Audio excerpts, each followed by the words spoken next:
Bem-vindos ao Pódio. Hoje, mais uma revisão de caso. O que é uma revisão de caso? É diferente daqueles episódios de entrevista ou só estudo de caso. Aqui, a gente pega um caso que nós, em equipe, já examinamos e revisa à luz da decisão que o tribunal proferiu. Nós revisamos o que nós já fizemos com a decisão do tribunal. E procuramos repetir aqui, mostrar para você o que nós fazemos no Ministério Público, na Procuradoria de Direitos Difusos, analisando o caso em equipe. Estudamos antes, depois lemos o que o tribunal decidiu. E então, perguntamos: será que a decisão confirmou aquilo que esperávamos? Ou a decisão surpreendeu? Abriu questões novas? Antes de começar, deixa eu apresentar a nossa equipe. Lucas Perrone Camilo é residente jurídico do Ministério Público de Minas Gerais, da Procuradoria de Direitos Difusos e Coletivos. Bárbara Pena, mestre em Direito, é a mais nova integrante da nossa equipe aqui nos Direitos Difusos e Coletivos. E Romana Moura Martins, que é assessora jurídica no Ministério Público de Minas Gerais. É ela quem orquestra todo o processo. Ela quem revisa a coerência, a completude de tudo o que vamos discutir. E eu, Antônio Joaquim, fui quem redigiu o parecer, definiu a posição do Ministério Público. E vamos agora verificar aquilo que manifestamos, que opinamos, o nosso parecer, à luz do que o acórdão decidiu. Esse é o nosso método de trabalho. E vocês hoje vão acompanhar ao vivo como é que nós trabalhamos. A dinâmica de hoje é a seguinte: Lucas vai ler o preâmbulo. É um texto curto que explica o problema a partir da sentença e do recurso de apelação. Ou seja, é um caso que já foi julgado por um juiz de primeira instância. E é um caso em que ocorreu um recurso, houve um recurso.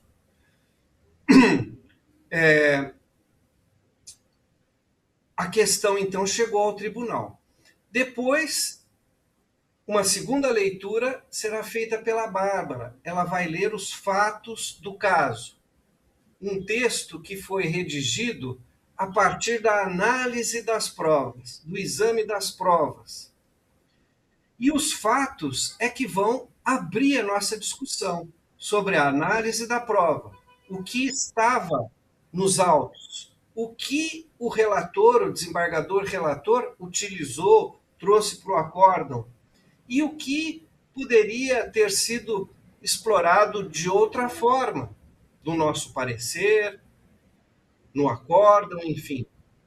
São essas duas leituras que nós vamos compartilhar nesse pódio: preâmbulo e fatos do caso, que são a espinha dorsal desse nosso episódio do pódio.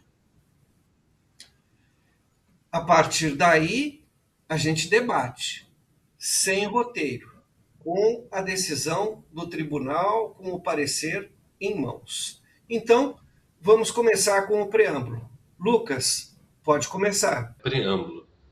A respeitável sentença julgou procedente o pedido formulado pelo Ministério Público de Minas Gerais para impor ao município a obrigação de remover mensalmente todos os resíduos sólidos existentes no imóvel, além de realizar fiscalização sanitária, inspecionar a situação dos animais ali presentes para controle de zoonoses e, constatados indícios de maus tratos, promover busca e apreensão, e, ao idoso, a obrigação de se abster de acumular resíduos sólidos e abrigar animais no imóvel, com o juízo de que o direito de propriedade não deve prevalecer sobre o direito ao meio ambiente equilibrado da coletividade, incumbindo ao município concorrer para sua garantia.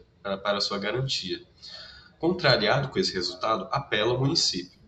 Alega que a responsabilidade pelos danos ambientais ocorridos em propriedade particular é do proprietário, com base nos princípios do poluidor pagador e da legalidade, não do poder público. Obrigado, Lucas. Tem uma coisa que eu quero marcar aqui antes de passar para a Bárbara, antes da gente conhecer os fatos. O recurso do município tem uma lógica interna consistente, forte. Ele não está errado na premissa que adota. O responsável primário pelo lixo é o dono do terreno. O princípio do poluidor pagador aponta nessa direção. O problema aqui é que essa premissa do município esbarra na realidade. E é essa a realidade que a Bárbara vai apresentar agora. Vejam, atenção aos fatos do caso. Fatos do caso. O indivíduo residente no município apresenta histórico de internações psiquiátricas. Ele mantém em sua residência um grande acúmulo de objetos, materiais recicláveis, lixos e dejetos, além de criar diversos animais como cães, patos e galinhas. A comunidade local, incluindo membros da família, relatou problemas como mau cheiro, proliferação de insetos e roedores. Em março de 2015, um familiar próximo informou que a situação estava fora de controle e solicitou providências. Em junho e agosto de 2015, outro familiar detalhou o descuido com os animais e as condições insalubres no local. Vizinhos assinaram um baixo-assinado, pedindo a intervenção das autoridades devido ao acúmulo de lixo e aos seus impactos, como a proliferação de mosquitos e roedores. Em maio de 2015, o município informou que já havia realizado várias limpezas no local, removendo caminhões de lixo, mas o morador voltou a acumular os resíduos. A Vigilância Sanitária, em vistoria realizada em junho de 2015, considerou o local totalmente insalubre, com risco de doenças devido ao acúmulo de lixo e à presença de animais em condições inadequadas. Diante da situação, o Ministério Público solicitou um estudo social ao Centro de Referência Especializado de Assistência Social, CREAS, em agosto de 2015, com o objetivo de avaliar a necessidade de internação. Em setembro de 2015, o CREAS concluiu que o morador não conhecia o impacto do acúmulo do lixo e rejeitava qualquer tratamento, recomendando sua internação involuntária e tratamento ambulatorial no Centro de Atenção Psicossocial, o CAPS, com apoio da família. Em janeiro de 2016, em cumprimento de tutela de urgência, o município removeu o lixo do entorno da residência, mas o morador impediu o acesso ao interior, onde ainda havia resíduos. Em abril de 2016, outra operação de limpeza foi realizada com a remoção de um caminhão de lixo, em parceria com uma associação local de catadores. Mas o morador continuou acumulando novos materiais, levando mais para sua residência do que para a associação. Uma nova vistoria, em julho de 2021, verificou o acúmulo de carroças e materiais recicláveis e não recicláveis. O morador recusou-se a assinar a notificação dos fiscais, sendo a recusa registrada. Os fatos levantam uma questão probatória que eu quero colocar aqui para a equipe, para a nossa discussão. O diagnóstico do idoso não está definido clinicamente nos autos. O irmão fala em esquizofrenia, mas não tem um laudo médico. O relator, no acórdão, fala em um transtorno mental não especificado. Os autos não têm um laudo psiquiátrico. E mesmo assim, o relator concluiu, com base no quadro fático, que o idoso não tem liberdade moral para escolher diferente. E usou um filósofo, usou Jean-Jacques Rousseau para fundamentar isso. A pergunta que eu coloco: essa fundamentação é suficiente? Você pode concluir pela incapacidade fática de alguém sem um laudo médico, sem um laudo psiquiátrico? Ou o relator aí extrapolou?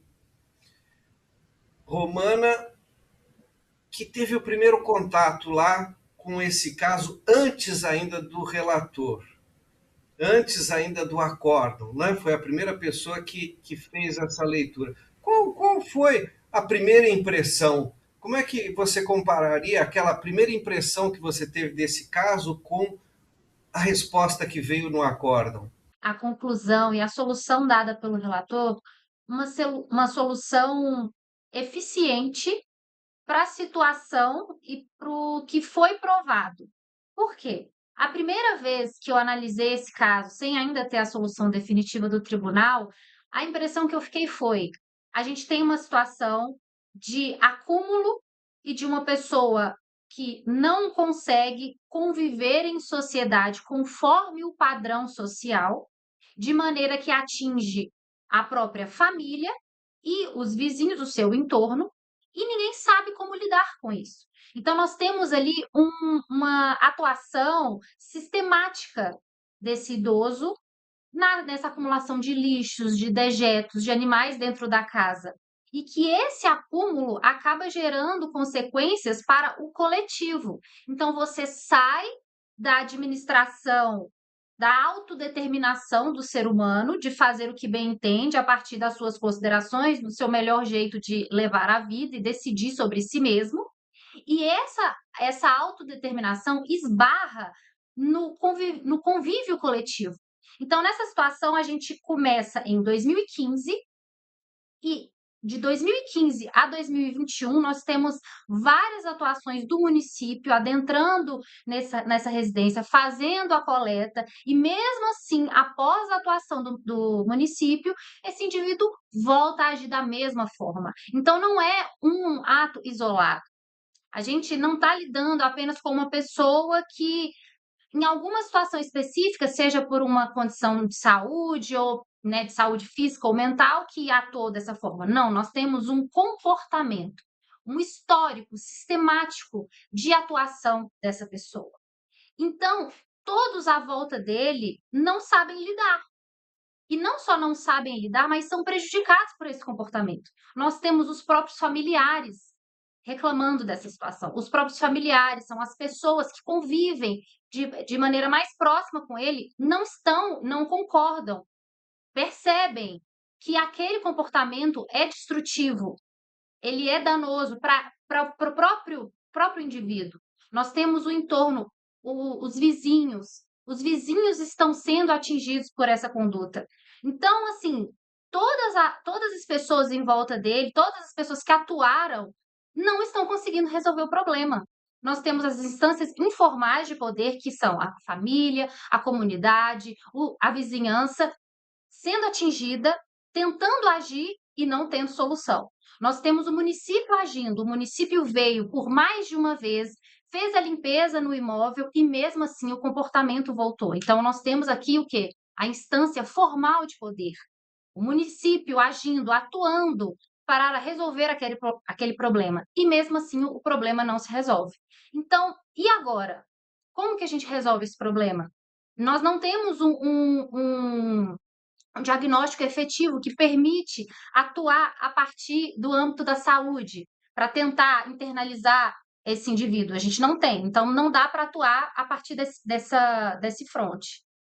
Nós temos apenas esse caso, ou seja, é a autodeterminação de uma pessoa, a instrumentalização do direito da propriedade privada, esbarrando no meio ambiente equilibrado e também no meio ambiente comunitário, coletivo, urbano, das pessoas que vivem ao seu entorno e dos próprios familiares.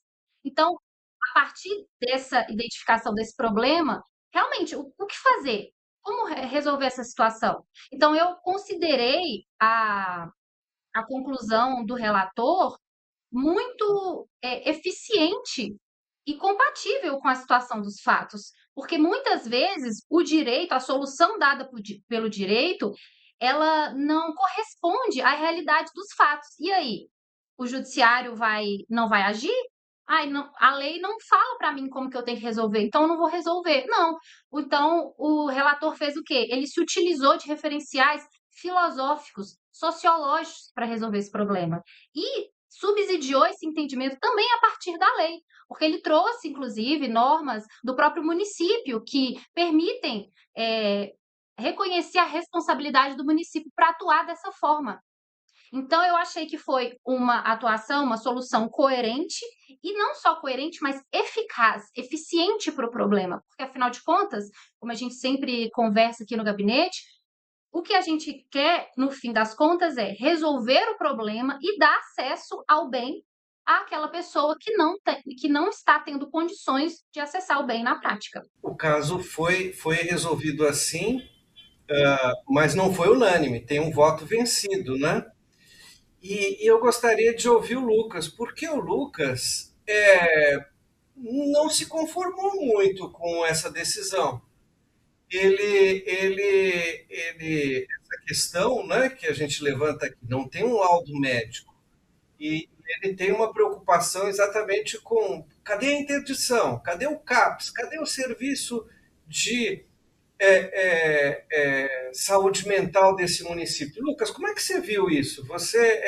Eu sei que isso te preocupou, né, nas nossas discussões anteriores. A minha grande dúvida, né, como a Romana bem pontuou, né, esse voto do relator levou muito em conta a efetividade da medida, né, porque, como a gente viu nos fatos, né, foi feita uma primeira limpeza na casa do idoso, né, mas ele voltou a acumular esses materiais, esses objetos, né, até animais dentro da casa.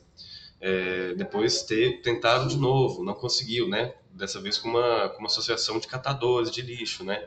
Então, como a Romana apontou, é uma situação recorrente, né? Então, o que o relator pensou quando ele deu o voto dele? A gente tem que dar uma medida eficaz, né? A gente vê que é um comportamento recorrente dessa pessoa.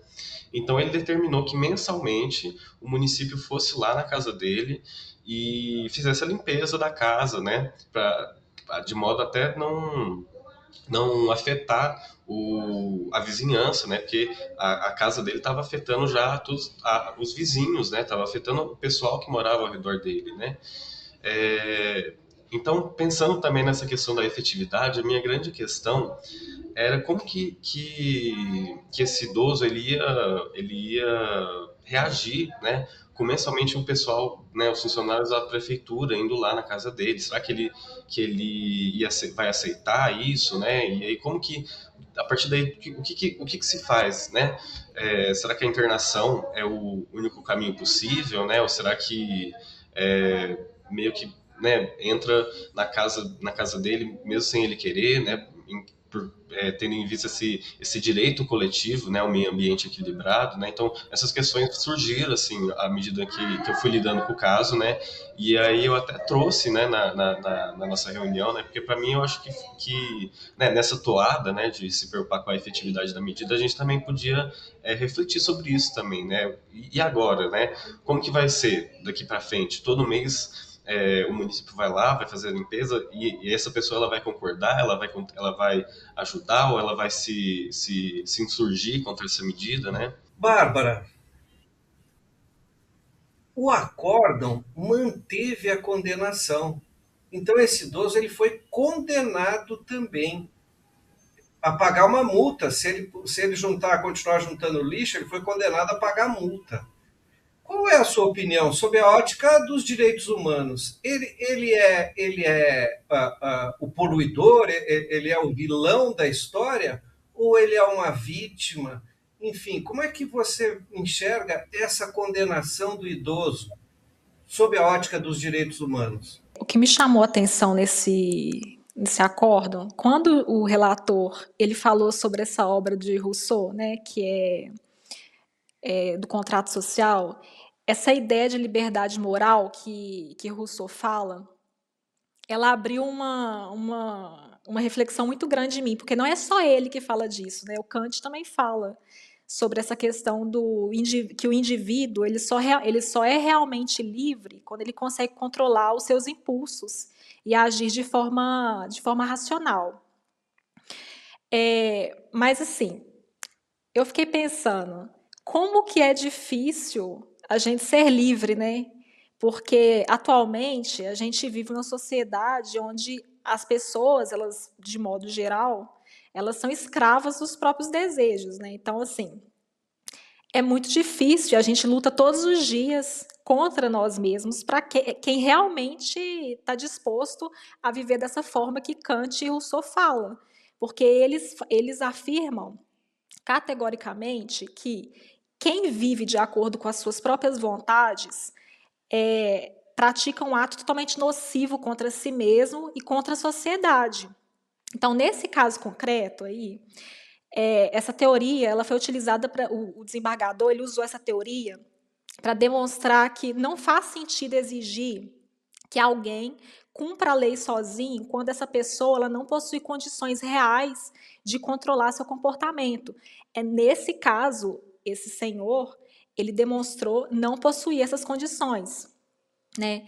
Mas existem pessoas que não têm problemas mentais e também praticam esse tipo de ato, né? Mas é interessante porque o juiz, o desembargador, ele concluiu que o réu, né, ele não consegue agir plenamente como um cidadão livre. Então, foi essa justificativa que ele usou para que tenha a intervenção do Estado para garantir o cumprimento das normas, né, e a proteção da coletividade.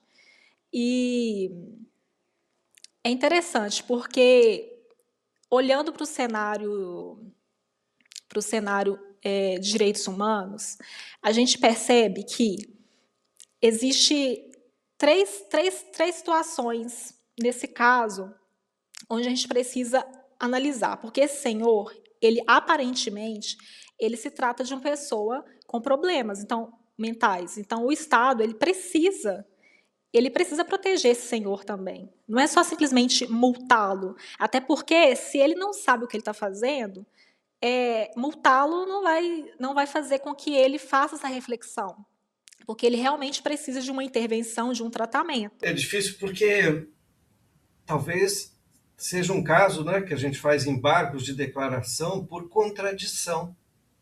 Aí até faltou. Porque há uma contradição aí. O município foi condenado porque o idoso considerou-se que não tinha discernimento, embora sem o laudo médico. Mas o idoso também foi condenado. Então, como é que ele é condenado se ele não tem discernimento? Né? Entra aí Rousseau e Kant. Mas vamos entrar na questão jurídica central. Como é que o acórdão resolveu o caso? Porque não entrou assim em maiores detalhes, inclusive porque não tinha o laudo médico, nem pedido de interdição, nem pedido de internação, nada disso. Só se tratou da questão ambiental. Então, o que nós temos nesse campo? O STJ consolidou o seguinte: responsabilidade do Estado por omissão no controle ambiental é solidária. O Estado é responsável solidariamente, mas a execução é subsidiária, ou seja, a responsabilidade do Estado é subsidiária. Sempre a responsabilidade primeira é do próprio poluidor, digamos assim. Então, responsabilidade solidária, mas subsidiária. O relator, ele explica, reconhece isso, demonstra com julgados e diz que, mesmo assim, as particularidades do caso permitem excepcionar, porque realmente ele fez uma distinção, ele abriu uma exceção a o que o STJ preconiza, responsabilidade subsidiária. Então, a pergunta quais são essas particularidades? Qual foi o critério? Qual é o critério? Né? Isso que a gente está discutindo aqui. Ou é uma decisão que somente resolveu o caso concreto, mas não estabeleceu uma regra aplicável para o próximo? Porque é um caso único. Será que esse caso, né, enquanto precedente, seria um precedente capaz de multiplicar-se, de qualificar-se? Ou é uma solução para o caso concreto? Resolveu esse caso, mas essa solução ela não serve para outros, ou não derruba ali, ou não é uma distinção forte em relação ao caso do STJ. Mesmo porque o tema aplicado aí, né, quando se discute princípio do poluidor pagador, que é o que foi trazido aqui. O poluidor é quem paga, essa é a regra. Mas essa regra foi pensada e é usada quando se trata de empresas, de negócios, de pessoas jurídicas. Não é uma regra que é utilizada para casos assim individuais, né? Em que a pessoa tem ali claramente um transtorno mental, né? Quer dizer, ele é um acumulador compulsivo, ele não consegue parar de acumular lixo, né? O que vocês acham? Quem é que gostaria de comentar? Doutor, só para entender, é tipo assim, se isso poderia virar uma regra, um precedente, né? Assim, essa que é a questão, mais ou menos. É, bom, eu acredito que, sim, realmente é um caso único, né? E por isso mesmo é um caso complicado da gente, né, chegar a uma conclusão definitiva, né? Mas eu, assim, eu me filio à posição do relator, né? É, justamente por conta desse direito da coletividade ao meio ambiente, né, equilibrado, à saúde, né, a partir do momento que ele começa a acumular esse lixo na casa dele, é, chega um ponto em que começa a afetar todo mundo que mora ao redor dele, né? E aí eu lembrei de quando, por exemplo, quando as prefeituras fazem essa campanha contra a dengue, né? E aí pode entrar na casa para fazer a limpeza, né? Eu acredito que também seja uma medida que possa ser é, praticada, assim, em outros casos, né? É, sabe, pode ser uma medida que pode ser implementada em outras oportunidades também, né? Em casos que se assemelhem a esse, né?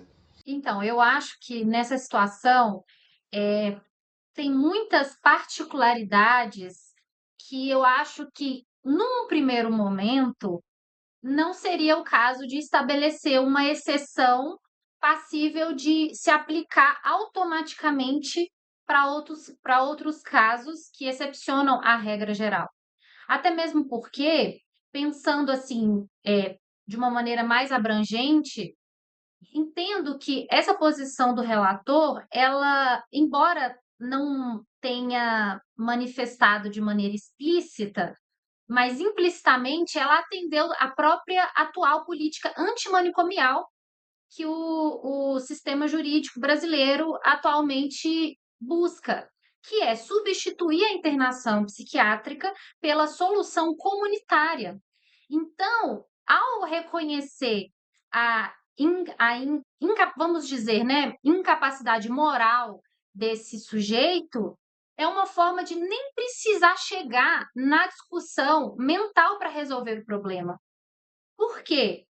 Na situação concreta, pode ser que esse indivíduo, o único problema dele, o único descontrole mental e emocional que ele tenha, seja manifestado através da acumulação de dejetos. As outras formas de viver a vida, ele viva conforme os padrões da sociedade. Então, será que realmente seria o caso de discutir a necessidade de uma internação como uma medida tão extraordinária assim? Será que seria necessário? Não é melhor resolver justamente buscando atender à nova política antimanicomial, de resolver a partir de uma perspectiva comunitária? Ou seja, basta que o município atue para mensalmente ir até a residência dele e efetuar essa limpeza, não seria suficiente para controlar e manter esse indivíduo conforme os padrões de um convívio comunitário democrático e possível, que respeite os seus direitos e os direitos da comunidade? Então, eu enxergo dessa forma, que essa solução ela, além de trazer uma eficácia e uma efetividade para o caso, para o problema que se apresentou, também por vias transversas, né, e de maneira implícita, atende à própria política antimanicomial, porque preserva a autonomia naquilo que é possível desse indivíduo, mas, ao mesmo tempo, exerce um controle ou até mesmo uma fiscalização em cima do aspecto que ele não controla. Então, eu acho que dentro das possibilidades e das particularidades do caso, eu acredito que é uma medida proporcional, que preserva o núcleo essencial de todos os direitos que estão em discussão. Há um passo é a dignidade e o direito da propriedade, né, de ser exercido por esse indivíduo, de autodeterminação da própria vida, e por outro lado, o direito ao meio ambiente ecologicamente equilibrado e do próprio meio ambiente urbano e do direito da comunidade de viver conforme esse padrão. Eu vou insistir nesse ponto, porque parece que aí a gente tem o cerne da controvérsia no acórdão, porque é a posição do voto vencido. O desembargador Pedro Aleixo, que é o voto vencido, discordou da condenação do município à remoção mensal. Ele não discordou da fiscalização. Fiscalização, sim, mas a obrigação de remover o lixo, não. E disse, se, e isso é hipotético, o poluidor realmente não tem plena capacidade, a via própria seria a interdição civil. Seria a nomeação de um curador.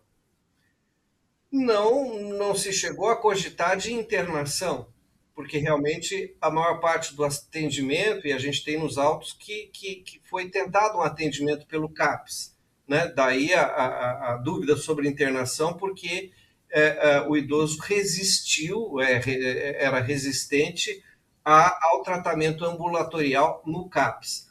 Mas o voto vencido não chegou a tanto. Falou, olha, cadê a interdição? Cadê o curador? Não é? Porque tem lá o irmão, tem familiares, mas ninguém assumiu a responsabilidade da família, né? Será que isso é só um argumento de forma ou existe uma lacuna? Como é que a gente lida com isso? De acordo com o direito, né, você pode agir conforme os seus desejos, ok, até o ponto em que não viola os direitos dos outros. Então, nesse caso específico, esse senhor, ele, por mais que ele não tenha necessidade de uma internação, pode ser realmente que não tenha necessidade de uma internação, pode ser que ele realmente faça só isso que já é muito, né? Pode ser que ele tenha só essa questão de acumular, porém, ele está violando essa questão dele está violando vários direitos do coletivo, né, que é a saúde pública, porque ele acumula, isso gera risco a doenças para as outras pessoas, para ele, mas para os outros também. O bem-estar da vizinhança, porque tem odores insuportáveis, né, então deve ser um ambiente totalmente insalubre, isso incomoda as pessoas. E tem o direito ao meio ambiente equilibrado também, que é previsto, né, no direito ambiental. Então, assim, que fica evidente que é necessária a intervenção do Estado, eu vejo que que é necessária a intervenção do Estado. Agora, se é necessário, como ele já se recusou a entrar na ambulância, ele fechou, ele não permitiu que entrassem também na casa. Enfim, ele demonstra um comportamento de que não será tão simples assim. Pode ser que tenha necessidade de que haja uma internação temporária, para que comece esse tratamento, porque essa situação já está atingindo a comunidade, os vizinhos, a família. Então, se o Estado não tomar uma providência talvez até mesmo drástica, se não adiantar as outras providências de que o município ele vá lá, faça a limpeza, e se ele não colaborar com a forma que o Estado vai resolver a situação, a princípio, eu não vejo outra alternativa a não ser uma internação momentânea. Tem uma coisa que eu acho que é importante a gente pontuar aqui, a gente nomear. Os dois votos, as duas posições, elas não estão disputando valores opostos. Há uma convergência dos valores. O meio ambiente, a saúde. O relator pergunta qual é o instrumento mais eficaz para proteger a saúde pública agora. E o voto vencido pergunta qual é o instrumento correto, o instrumento juridicamente correto, dado ao sistema que temos. Então, um voto ou voto vencedor prima pela eficácia. Os valores são os mesmos, mas visa a eficácia, algo que funcione para o meio ambiente, para a saúde. E o voto vencido diz, mas será que essa é a solução mais correta? Então, eficácia e correção podem ser coisas diferentes? Como é que a gente lida com isso? É legítimo o questionamento sobre a correção do instrumento jurídico do voto vencido, porém, a fundamentação utilizada pelo desembargador vencido ficou num cenário hipotético. A impressão que eu fiquei foi: é legítimo as considerações de se questionar qual o instrumento jurídico correto para solucionar a questão, porém, quando ele traz a possibilidade de ser uma interdição ou uma curatela compartilhada, que seja, ele fica apenas se questionando sobre. Ele não traz um elemento específico. Seria necessário a interdição porque ele não tem condições. Mas se ele não tem condições, seria a interdição. Mas aí a gente fica num questionamento sempre hipotético. Então, por isso que na minha concepção e na minha percepção, o voto vencedor, ele é mais robusto nos argumentos para que ele prevalecesse.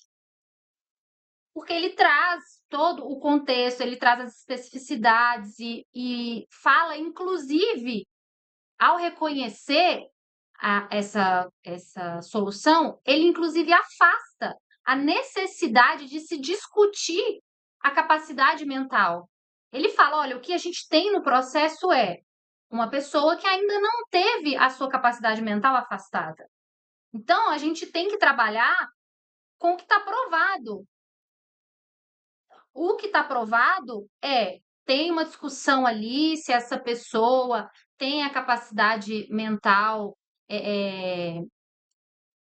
rígida ou não, mas o que a gente tem aqui no processo fala, não tem como eu partir desse pressuposto, então eu vou partir da prova que eu tenho para solucionar, para dar a solução. Então, meu questionamento e o porquê eu concordo com o voto vencedor está mais na robustez da fundamentação que cada um adotou do que da procedência do argumento. Porque o voto vencido poderia me convencer penso eu, se a fundamentação estivesse mais robusta. Como ele ficou apenas nas elucubrações, e poderia ser isso, o instrumento jurídico não é o ideal, então, para mim, é um questionamento vazio, no sentido de robustez de fundamentação, não que esteja errado, né? Então, por isso que, para mim, a solução correta, no caso, foi as considerações de eficácia e eficiência, e não de adequação do instrumento jurídico. Bom, deixa eu fechar aqui com uma breve síntese do que nós estamos discutindo, o que nós estamos vendo. A decisão do tribunal, ela está muito bem fundada nos três pilares que sustentam a responsabilidade municipal. Primeiro, o dever constitucional de proteção ao meio ambiente. Segundo, o próprio Código de Posturas do município. E o terceiro pilar é a jurisprudência do STJ sobre execução subsidiária, sobre obrigação subsidiária. E o acórdão foi além, nesse terceiro ponto, além da obrigação subsidiária. O fundamento para ir além é concreto. Obrigação imposta ao poluidor direto era, nas palavras do relator, natimorta, porque o município já tinha ido lá, retirado o lixo e a acumulação persistia. Não havia como executá-la. Mas há uma lacuna que o acórdão não fecha. É essa multa que o Dimas recebeu, a multa de R$ 200 por dia para se abster de acumular lixo. Um homem com esquizofrenia que não aceita tratamento.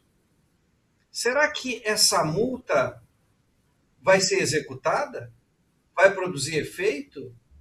Vai ser eficaz? O direito ambiental chegou no limite e encontrou o direito à saúde mental. A sentença resolveu o problema de saúde, o problema dos vizinhos, mas não resolveu o problema do idoso, que ficou ali como vilão e não como vítima. E a pergunta que nós continuamos fazendo, não apenas nesse caso, é quando esses dois ramos se encontram, né? A saúde individual e o meio ambiente. O que é que a gente faz com essa pessoa que está no centro do problema? O voto vencido, me parece, tinha razão na pergunta. E a maioria teve razão, sim, na resposta imediata, eficaz. Mas nenhum dos dois resolve tudo. E é isso que o método de caso se propõe a fazer, discutindo, rediscutindo, abrindo a discussão, pensando o que a gente poderia ter alcançado, por exemplo, com métodos autocompositivos. Em uma mediação, quem é que nós traríamos à mesa? A saúde mental do município, a assistência social, o serviço de recolhimento do lixo, os próprios vizinhos, enfim. Será que uma mediação bem conduzida não seria eficiente nesse caso? Daí, para a gente fechar, eu gostaria de ouvir, como a gente sempre faz, a posição, a avaliação pessoal, o feedback de cada um sobre esse caso, mas que coloquem uma pitada do que imaginam que seria uma solução por métodos autocompositivos. Bárbara, pode começar? Eu acho que deveria, todos esses que o senhor citou, deveriam, sim, sentar numa mesa para tentar encontrar uma solução para esse senhor, porque ele precisa de fato de ajuda, já que ele é uma pessoa que aparentemente, né, ele não vai entender uma multa, ele não vai entender nenhuma medida socioeducativa. Se ele de fato tem problemas mentais, ele precisa de ajuda. E ele vai continuar fazendo isso até que essa ajuda aconteça. Enquanto essa ajuda não acontecer, ele vai continuar, porque se ele recusa atendimento, se ele se recusa ir por livre e espontânea vontade, eu acho, né, que nesse caso dos votos, da maioria dos votos, que diz que é necessária a intervenção do Estado como uma medida mais coercitiva, né, eu acho que eu concordo, porque se diante de todos os fatos fica demonstrado que nenhuma outra alternativa foi eficaz, eu acredito que para ajudá-lo é necessário que haja uma intervenção mesmo, uma intervenção mais uma intervenção mais voltada para questões de internação mesmo, compulsória. Esse é um caso muito interessante, né? E também muito difícil, né? Porque a gente está lidando com uma pessoa que não compartilha de certos ideais, né? Que a sociedade compartilha, né? Que a sociedade mantém, né? Que é essa questão do meio ambiente ecologicamente equilibrado, né? Do direito à saúde, direito coletivo à saúde, né? Direito coletivo ao meio ambiente, né? E aí quando a gente se depara com uma pessoa que oferece esse tipo de situação, né, a gente se vê no impasse, né? Como será que a gente resolve essa situação? A gente vai impor as nossas concepções, né, do que é um meio ambiente equilibrado, né? Então desperta assim, e realmente desperta várias questões, né, vários questionamentos e eu acho que esse tipo de conversa é muito necessário, assim, para a gente refletir até sobre os limites do direito, né? O que o direito pode resolver, o que ele não consegue abranger, né? É, e eu acho que, assim, eu acredito que a posição do relator é a que eu mais concordo, assim, né? Justamente porque não foi até um limite de defender uma interdição, né? Porque como a Romana também pontuou, pode ser que essa pessoa, para outras questões, ela compartilha assim, dos ideais, né? Do, dos pensamentos assim que a comunidade também tem, mas especificamente em relação a essa questão do lixo, ela não entende que isso pode gerar transtornos, pode gerar problemas de saúde para quem está morando, para os vizinhos, né? Então, acho que essa solução de um município fazer uma limpeza mensal na casa dele, eu acho que ainda que envolva né, entrar na propriedade dele, eu acho que é uma solução boa, assim. Eu concordo com essa solução, né?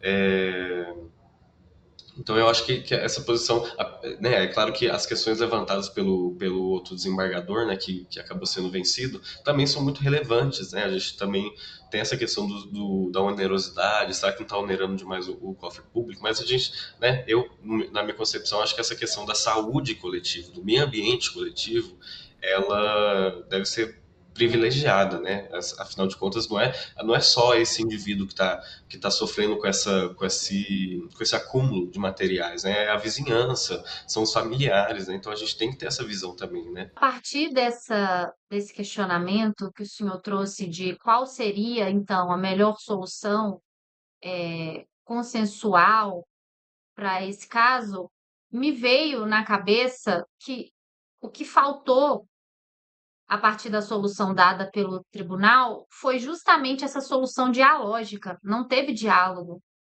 né? Se é uma situação que todas as frentes concordam que deve ser resolvida, seria o caso de chamá-los e questionar: e aí, qual é a melhor forma então para a gente resolver? Mas principalmente algo que notei agora a partir né, da contribuição de cada um, da releitura desse caso, foi: em momento nenhum nós tivemos a oitiva desse indivíduo, desse idoso.